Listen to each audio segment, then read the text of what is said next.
How can you identify a reflex angle in a polygon? Hey there! Welcome to this video where we'll be discussing how to identify a reflex angle in a polygon. Understanding angles is an essential part of geometry, and being able to recognize reflex angles is particularly important. So, let's dive right in. What is a reflex angle? To begin, let's clarify what exactly a reflex angle is. In geometry, an angle is formed when two rays originate from a common endpoint, called the vertex. A reflex angle is an angle that measures greater than 180 degrees but less than 360 degrees. It is larger than a straight angle, 180 degrees, and smaller than a full rotation, 360 degrees. Observing the polygon. Now, let's focus on how we can identify reflex angles within a polygon. A polygon is a closed figure with straight sides, and it can have various angles.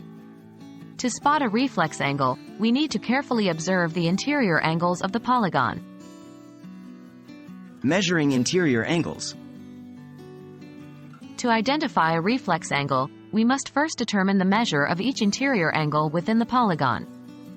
An interior angle is the angle formed inside the polygon when two adjacent sides intersect. Remember that the sum of interior angles in any polygon is given by the formula n2 * 180, where n represents the number of sides or vertices. Analyzing angle measures. Once we have the measurements of all the interior angles, we can compare them to identify any reflex angles. Look for angles that exceed 180 degrees but are less than 360 degrees. These angles will have a greater curvature or bending than the typical angles found in a polygon. Visualizing reflex angles. To make it easier to visualize and identify reflex angles, you can draw the polygon on paper or use a geometry software program. By visually inspecting the angles, you can more easily spot those that are greater than 180 degrees and less than 360 degrees. Congratulations! You now know how to identify reflex angles in a polygon. Remember, reflex angles are angles greater than 180 degrees but less than 360 degrees, and they can be recognized by carefully observing the interior angles of a polygon.